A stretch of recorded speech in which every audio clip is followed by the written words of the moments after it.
நம்ம நிறைய பேர் வந்து நம்ம கோலை செட் பண்ணி வச்சிருப்போம். அண்ட் நம்ம கோலை வந்து ஈஸியா அச்சீவ் பண்றதுக்கு சில முறைகளை வந்து நம்ம பின்பற்றணும். நம்ம கோல் அப்படின்னு ஒரு பத்தாம் பதிவா ஒரு கோலை எடுத்துட்டு நம்ம அது பின்னாடி ஓடிட்டு இருப்போம். பட் அதுக்கு வந்து என்னென்ன ஸ்டெப் பை ஸ்டெப் ப்ராசஸ் பண்ணணும், அதை எப்படி வந்து நம்ம கன்சிஸ்டன்ஸா கொண்டு போகணும், அதை எப்படி நம்ம லைஃப்ல இம்ப்ளிமெண்ட் பண்ணணும் அப்படின்னு சொல்லிட்டு நிறைய பேருக்கு டவுட் வரும். ஸோ நம்ம கோல் அப்படின்னு எடுத்துக்கிட்டோம்னா அதை ஈஸியா அச்சீவ் பண்றதுக்கு நான் ஒரு 5 டிப்ஸ் சொல்றேன்.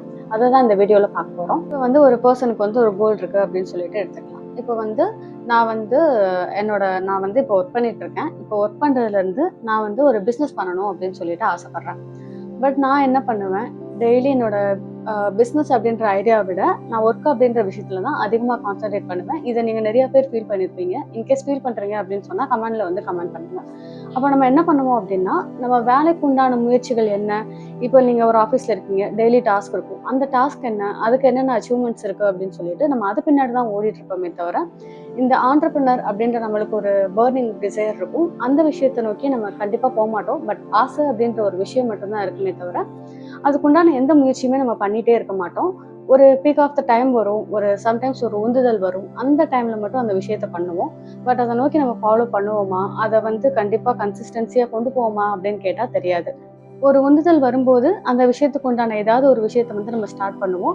பட் அந்த எனர்ஜி லெவலுமே ஒரு ஒன் டேலே ட்ராப் ஆயிடும். நீங்க இன்னைக்கு ஒரு சண்டேல இருக்கீங்க, சரி பிசினஸ்க்கு நம்ம ஏதாவது பண்ணலாம் அப்படின்னு சொல்லிட்டு நிறைய விஷயத்த நீங்க கேட்டு வச்சிருப்பீங்க, தெரிஞ்சு வச்சிருப்பீங்க, என்ன பண்ணலாம் அப்படின்னு சொல்லி பார்த்து வச்சிருப்பீங்க. பட் என்ன பண்ணுவோம், அடுத்த நாள் ஆஃபீஸ் போவோம், டெய்லி ரொட்டீன் மாறும், அங்கே வந்து ஒரு டு டூ லிஸ்ட் மாதிரி ஒரு விஷயம் போகும், அதை நோக்கி போக ஆரம்பிச்சிருவோம். ஸோ இந்த டிசைர் அப்படின்றது ஒரு ஒன் டே விஷயமா தான் இருக்குமே தவிர அதுக்கு உண்டான எந்த விஷயத்தையும் அடுத்து நம்ம ஃபாலோ பண்ண மாட்டோம். ஸோ நான் சொல்ல போகிற இந்த 5 ஸ்டெப் வந்து இதை வந்து உங்கள் கோலை அச்சீவ் பண்ணுறதுக்கு, ஒரு பர்னிங் டிசைர் அச்சீவ் பண்ணுறதுக்கு வந்து ஒரு ரொம்பவே யூஸ்ஃபுல்லாக இருக்கும். ஃபர்ஸ்ட் அது என்ன அப்படின்னு பார்க்கலாம். ஸோ இதில் ஃபர்ஸ்ட் விஷயம் என்ன அப்படின்னு பார்த்தோம்னா, செட் ரிமைண்டர். ஒரு ரிமைண்டர் வந்து எப்பயுமே செட் பண்ணிக்கோங்க. நம்ம ஒரு கோல் வச்சுருப்போம், பட் நம்மளுடைய அன்றாட வாழ்வில் நடக்கிற ரொட்டீனில் வந்து நம்ம அந்த கோலை மறக்க வந்து நிறையா வாய்ப்பு இருக்குது. அது வந்து வேணும் அப்படின்ற ஆசை இருக்கும், பட் அதுக்கு உண்டான முயற்சிகளை எடுக்கிறதுக்கு நம்ம அந்த டைம் வந்து ஸ்பெண்ட் பண்ண மாட்டோம். அதுக்காக நம்ம என்ன பண்ணலாம் அப்படின்னா, ஒரு ரிமைண்டர் வந்து செட் பண்ணிக்கலாம். இந்த ரிமைண்டர் எப்படி செட் பண்ணலாம் அப்படின்னு பார்த்தா, உங்கள் ஃபோனில் வந்து ஒரு பர்டிகுலர் டைமில் வந்து ஒரு அலார்ம் வச்சுக்கோங்க. நான் ஆல்ரெடி சொன்ன மாதிரி நீங்கள் ஒரு ஆண்டர்பிரனர் ஆகணும்னு ஆசைப்படுறீங்க அப்படின்னும் போது அதுக்காக ஒரு டேல வந்து ஒரு 10 மினிட்ஸ் 15 மினிட்ஸ் வந்து ஸ்பெண்ட் பண்ணுங்க. இனிஷியலாக வந்து அட்லீஸ்ட் ஒரு 5 மினிட்ஸாவது ஸ்பெண்ட் பண்ணுங்க. ஏன்னா உங்கள் கான்சியஸ்க்கு காட்டணும், இதுதான் எனக்கு வேணும் அப்படின்றத என்னோட கான்சியஸ்க்கு நான் காட்டணும். அதுக்காக நீங்கள் இனிஷியல் ஸ்டேஜில் ஒரு 5 மினிட்ஸ் கூட ஸ்பெண்ட் பண்ணுங்கள். ஒரு அலார்ம் வச்சுட்டு அந்த டைமில் வந்து உங்கள் பிஸ்னஸ்க்கு என்ன விஷயம் வேணும், அதுக்கு நான் என்னென்ன முயற்சி பண்ணுறேன் அப்படின்னு சொல்லிட்டு அலார்ம் வந்து செட் பண்ணுங்கள். இல்லை எனக்கு வந்து டெய்லி வந்து ஜேர்னல் எழுதுகிற பழக்கம் இருக்குது அப்படின்னா அந்த ஜேர்னலில் வந்து நோட் அவுட் பண்ணுங்கள். எனக்கு வந்து இந்த விஷயம் வேணும், இதை நான் பண்ண போகிறேன், இதுக்கு வந்து இந்த முயற்சியெலாம் வந்து நடக்குது அப்படின்னு சொல்லிட்டு டெய்லி வந்து அதை அப்டேட் பண்ணுங்கள். அடுத்த விஷயம் என்ன அப்படின்னு பார்த்தோன்னா, make vision board. Vision board அப்படின்றது நம்ம கான்சியஸ்க்கு நம்மளுக்கு என்ன வேணும் அப்படின்றத ஒரு பிக்சரா, ஒரு படமா வந்து காட்டுறது தான் வந்து விஷன் போர்டு. இப்போ விஷன் போர்டு வந்து நிறைய ஆன்லைன்லயுமே இருக்கு. பட் என்னோட பொறுத்த வரைக்கும் விஷன் போர்டு அப்படின்றத நம்ம உருவாக்கிக்கிறது வந்து பெட்டர் அப்படின்னு சொல்லலாம். இப்போ என்னோட இனிஷியல் ஸ்டேஜில் என்னோட விஷன் போர்டு என்ன அப்படின்னு பார்த்தீங்கன்னா, எனக்கு வந்து ஒரு கார் வேணும்னு ஆசை இருந்தது, ஒரு வீடு வேணும்னு ஆசை இருந்தது. பட் அது எல்லாத்தையுமே நான் எப்படி பண்ணேன் அப்படின்னா, ஒரு ஒயிட் பேப்பர் எடுத்துக்கிட்டேன். அது எல்லாமே சின்ன சின்ன இமேஜாக வந்து நான் கலெக்ட் பண்ண ஆரம்பித்தேன். ஸோ இப்போ எனக்கு ஒரு வீடு பிடிச்சிருந்தது அப்படின்னா அதை வந்து நான் பிரிண்ட் அவுட் எடுத்து ஒரு பேப்பரில் ஒயிட் பேப்பரில் வந்து ஸ்டிக் பண்ணிவிட்டு எனக்கு கண்ணுக்கு முன்னாடி நான் வச்சேன். இதுதான் வந்து என்னோட விஷன் போர்டு ஐடியா. இனிஷியல் ஸ்டேஜில் வந்து நீங்கள் எப்படி பண்ணிக்கலாம். இதுக்காக வந்து விஷன் போர்டுக்காக நான் நிறையா ஸ்பெண்ட் பண்ணணும் அப்படின்னு சொல்லிட்டு கூட நம்ம கான்சியஸ் வந்து அந்த விஷயத்துக்கு வந்து தடை போடும். ஸோ இந்த மாதிரி சின்ன சின்ன விஷயங்கள் பண்ணும்போது உங்களுடைய கோலை நீங்கள் ஞாபகப்படுத்துறதுக்கு நிறையா விஷயம் இருக்கும். இன்னொன்று என்ன பண்ணலாம் அப்படின்னு பார்த்தீங்கன்னா, ஒரு சென்டென்ஸை கூட நீங்கள் எழுதி வைக்கலாம். எனக்கு இதுதான் வேணும் அப்படின்னு சொல்லிட்டு நீங்க சென்டென்ஸா கூட எழுதி வைக்கலாம் அந்த விஷன் போர்ட் பக்கத்துலயே. இல்ல சில கோர்ஸ் எல்லாமே இருக்கும், அந்த கோர்ஸ் எல்லாம் பார்க்கும்பொழுது நம்மளுக்கு வந்து ரொம்ப இன்ஸ்பயரா இருக்கும். ஓகே, நம்ம கோலுக்கு இந்த விஷயம்லாம் நம்ம பண்ணணும் அப்படின்னு சொல்லிட்டு நம்மளுக்கு ஒரு உந்துதலா இருக்கும். அந்த மாதிரி கோட் கூட நீங்க உங்க கண்ணுக்கு முன்னாடி வச்சுக்கலாம். எப்பயுமே வந்து விஷன் போர்டு அப்படின்ற விஷயத்த நம்ம கண்ணுக்கு முன்னாடி கொண்டு வரும்போது அதோட எஃபெக்ட் வந்து நார்மலா இருக்கிறத விட அதிகமா இருக்கும். இப்போ கோல் அப்படின்றது வந்து நம்ம கான்சியஸ்க்கு வந்து ஒரு ஞாபகமா நம்ம கொடுக்கறத விட ஒரு பிக்சரைஸா நம்ம கண்ணுக்கு முன்னாடி இருக்கும்போது நம்மளோட பர்னிங் டிசைருமே அதிகமாகும். அதை நோக்கி வந்து நம்ம அதிகமாக பயணிக்க ஆரம்பிப்போம். மூணாவது வந்து track your action and progress. இப்போ வந்து நான் ஒரு முயற்சி எடுத்துட்டேன். ஸோ நான் ரிமைண்டர் எல்லாமே செட் பண்ணிட்டேன், விஷன் போர்டு எல்லாமே பண்ணிட்டேன், என்னோட கோலுக்கு வந்து நான் எல்லா விஷயத்தையுமே நான் பண்ணிகிட்டே இருக்கேன். பட் வந்து எனக்கு என்ன நடக்குது அப்படின்றது தெரியல அப்படின்னு சொல்லிட்டு ஒரு சம் ஆஃப் த டைமுக்கு மேலே நம்ம கான்சியஸ்க்கு வந்து தோண ஆரம்பிச்சிடும். ஸோ எப்பயுமே வந்து உங்கள் ப்ராக்ரஸ் என்ன இதில் இருக்குது அப்படின்னு சொல்லிட்டு ட்ராக் பண்ண ஆரம்பிங்க.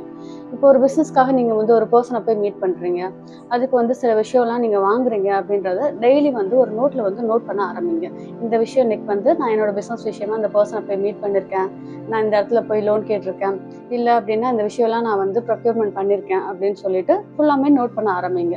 நீங்கள் நோட் பண்ணிவிட்டு அதை டெய்லி ரொட்டீனில் நீங்கள் எடுத்து பார்க்கும்போது மட்டும்தான் வந்து உங்கள் கான்சியஸ்க்கு தெரியும், ஓகே இதுக்கு உண்டான ப்ராக்ரஸை வந்து நம்ம பண்ணிட்டு இருக்கோம் அப்படின்னு சொல்லிட்டு அதை இன்னும் வந்து வேகமாக பண்ண ஆரம்பிப்போம். இது எல்லாத்தையுமே நீங்கள் எதுக்கு டெய்லி வந்து நோட் பண்ணி எழுதுங்க அப்படின்னு சொல்கிறேன்னா, நம்ம ஒரு விஷயத்த எழுதி பண்ணும்போது அதோட எஃபெக்டிவ் வந்து ரொம்ப அதிகமாக இருக்கும். அதோட ப்ராக்ரஸ்மே வந்து நார்மலாக நம்ம நினைக்கிறத விட எழுதும்போது இன்னுமே வந்து எஃபெக்டிவாக இருக்கும். ஸோ இப்போ நான் வந்து நன்றி உணர்வு அப்படின்ற டாப்பிக்ல வரும்போது, நான் நன்றி உணர்வாக இருந்தால் மட்டும் போதும்ல, ஏன் எழுதுறோம் அப்படின்றதுக்கு இதுதான் வந்து பதில். ஸோ எழுதும்போது வந்து அந்த உணர்ச்சியுமே சரி, அந்த எண்ணமுமே சரி, நம்ம சப்கான்சியஸ்க்கு இன்னும் அதிகமாக போய் நம்மளுடைய எண்ணங்களை வந்து அதிகப்படியாக நேர்மறையாக்குது. அதே மாதிரி தான் இந்த விஷயமும். ஸோ எழுதும்போது நம்ம சப்கான்சியஸ்க்கு எவ்வளோ தூரம் அதுக்கு உண்டான முக்கியத்துவத்தை உணர்த்துறோமோ, நம்ம அதுக்கு அளவுக்கு அதிகமாக வந்து அந்த முக்கியத்துவத்தை வந்து நம்ம சப்கான்சியஸ்க்கு வந்து நம்ம கோலை பற்றி உணர்த்திட்டே இருக்கோம்.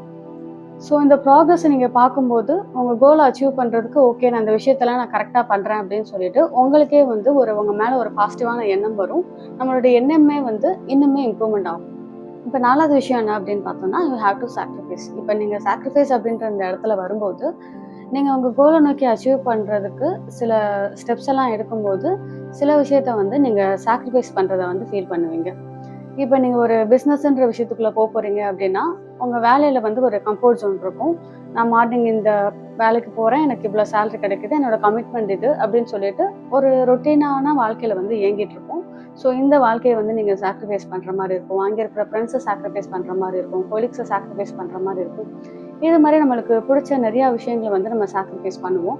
இப்போ நிறைய பேருக்கு வந்து டிவி பார்க்குறதோ இல்லை நெட்ஃப்ளிக்ஸில் வந்து வெப் சீரிஸ் பார்க்குறதோ இதுவே வந்து ஒரு பெரிய ஒரு ஹாப்பினஸை கொடுக்கும். இப்போ நீங்கள் கோல் இப்போ மீடியா அப்படின்ற விஷயத்தெல்லாம் நீங்கள் விட்டுட்டு அப்படின்னா ஒரு கோலுக்கு வந்து நீங்கள் ஒரு ப்ராக்ரஸ் பண்ண போகிறீங்க அப்படின்னும் போது இந்த மீடியா அப்படின்ற விஷயத்தையுமே நீங்கள் சாக்ரிஃபைஸ் பண்ணுற மாதிரி தான் இருக்கும். ஸோ நம்ம கோலை அச்சீவ் பண்ணுறதுக்கு சில விஷயத்தை வந்து சாக்ரிஃபைஸ் பண்ணுறதுக்கு நம்ம முன் வந்தால் மட்டும்தான் வந்து அந்த சக்ஸஸ் ரேஷியோ வந்து நம்ம அதிகமாக பார்க்க முடியும். 5வது விஷயம் என்ன அப்படின்னு பார்த்தோம்னா, பி கன்சிஸ்டன்ட். இந்த கன்சிஸ்டன்சி அப்படின்ற விஷயம்தான் இது எல்லாத்தையும் விட ரொம்ப இம்பார்ட்டன்ட் அப்படின்னே சொல்லலாம். இப்போ நான் கோல் இருக்கு, நான் அதுக்கு எல்லா ப்ராக்ரஸுமே பண்ணிட்டு இருக்கேன், நான் வந்து நிறைய விஷயத்த சாக்ரிஃபைஸ் பண்ணிட்டேன், அதுக்கு உண்டான எல்லா முயற்சியுமே பண்ணிட்டேன் அப்படின்னு சொல்லிட்டு நான் 2 மாதம் 3 மாதம் அந்த விஷயத்த பண்ணிட்டு அடுத்து நான் விட்டுட்டேன் அப்படின்னா, நீங்கள் இந்த 3 மாதம் போடுற முயற்சி எஃபோர்ட் எல்லாமே வேஸ்ட்டு அப்படின்னு தான் நான் சொல்லுவேன். ஸோ அதோட கன்சிஸ்டன்சி எந்த அளவுக்கு அதிகமாக இருக்கோ அந்த அளவுக்கு தான் வந்து கோலை வந்து நம்ம அச்சீவ் பண்ணுவோம். இப்போ நம்ம கோல் அப்படின்றது வந்து ஒரு நியூ இயர் ரெசல்யூஷன் மாதிரி கிடையாது. எப்பயுமே நிறைய பேர் என்ன பண்ணுவோம்னா, நியூ இயர்க்கு எந்த ரெசல்யூஷன் எடுத்தாலுமே வந்து அதை ப்ராப்பராக ஃபாலோ பண்ண மாட்டோம். ஒரு 10 நாளோ 20 நாளோ அதோட அந்த உந்துதல் சரியாகிற வரைக்கும் அது ஒரு டெம்பரரி ஹாப்பினஸை கொடுக்கும். இந்த ஹாப்பினஸ் வந்து போகிற வரைக்கும் அந்த விஷயத்த வந்து நம்ம பண்ணுவோம். அடுத்து வந்து நம்ம ரொட்டீனான வாழ்க்கைக்கு போக ஆரம்பிச்சிடுவோம். பட் ஒரு கோல் அப்படின்ற விஷயத்த நீங்கள் எடுத்துக்கும் போது அந்த கோல் அதுன்றது என்ன பண்ணுது, உங்கள் லைஃபே வந்து மாற்றுது. உங்கள் லைஃப் நீங்கள் என்ன மாதிரி இருக்கணும்னு நினைக்கிறீங்க, உங்களுக்கு பிடிச்ச மாதிரி எப்படிலாம் இருக்கணும்னு நினைக்கிறீங்க அப்படின்ற விஷயத்தையே வந்து உங்கள் லைஃபுக்கு கொண்டு வருது. ஸோ அந்த விஷயத்துக்கு வந்து நம்ம எல்லா விஷயத்தையும் சாக்ரிஃபைஸ் பண்ணி கன்சிஸ்டன்சியாக இருக்க வேண்டியது வந்து ரொம்ப அவசியம். ஸோ அதுக்காக தான் சொல்கிறேன், எப்பயுமே வந்து இந்த கோல் அப்படின்ற விஷயத்தில் மட்டும் ரொம்ப கன்சிஸ்டன்சியாக இருங்க. உங்களுடைய ப்ராக்டிஸை வந்து எப்பயுமே மாற்றாதீங்க. எப்பயும் நம்ம என்ன பண்ணுவோம், இன்னைக்கு ஒரு நாள் தானே சரி விடலாம். இப்போ கிராஜுவேட்டை நீங்கள் எழுதுறீங்க, இல்லை விஷன் போர்ட் வந்து நீங்கள் டெய்லி ட்ரை பண்ணுறீங்க, இல்லை ஸ்கிரிப்டிங் இது எல்லாமே பண்ணுறீங்க அப்படின்னும் போது இன்னைக்கு ஒன் டே தானே, இந்த ஒன் டே மட்டும் விட்டுறலாம், இன்னைக்கு வந்து எனக்கு வேறு வேலை இருக்குது அப்படின்னு சொல்லிட்டு நம்ம ஒன் டே விடுவோம். பட் ஒன் டே அப்படின்றது ஓகே, பட் நம்ம என்ன பண்ணுவோம்னா அதுவே வந்து சம்டைம்ஸ் அந்த ஒன் டே அப்படின்ற விஷயத்தை தான் வந்து ஒரு ஹேபிட்டாக மாற ஆரம்பிக்கும். சரி இன்னைக்கு ஒன் டே விட்டோம், சரி நாளைக்கு இன்னொரு நாள் தானே அப்படின்னு சொல்லிட்டு இன்னைக்கு வேணாம் நாளைக்குன்னு சொல்லிட்டு அந்த கன்சிஸ்டன்சியை நம்ம ஸ்டாப் பண்ணிடுவோம். ஒரு சின்ன விஷயம் கூட நம்ம கன்சிஸ்டன்சியை ட்ரா பண்ணுறதுக்கு ஒரு பெரிய விஷயமா அமையும். ஸோ எப்பயுமே வந்து எந்த ப்ராக்டிஸ் பண்ணாலுமே வந்து நீங்கள் அதை வந்து ப்ராப்பராக பண்ணணும். இந்த வீடியோ உங்களுக்கு பிடிச்சிருந்தது அப்படின்னா சப்ஸ்கிரைப் பண்ணுங்கள், உங்கள் ஃப்ரெண்ட்ஸ் அண்ட் ஃபேமிலிக்கு ஷேர் பண்ணுங்கள். இல்லை நீங்கள் இதை வந்து ஒரு லைஃப் கோச்சிங் அப்படின்னு சொல்லி எடுத்துகிட்டு போயிட்டு உங்கள் லைஃப்பை ஃபுல் ட்ரான்ஸ்ஃபர்மேஷன் பண்ணணும் அப்படின்னு நீங்கள் நினச்சிங்கன்னா கூட லைஃப் கோச்சிங்கோட டீட்டெயில்ஸ் வந்து எனக்கு வாட்ஸ்அப் பண்ணி கேளுங்க. அதை பற்றி நான் ஃபுல்லாக எக்ஸ்பிளைன் பண்ணுறேன். நன்றி.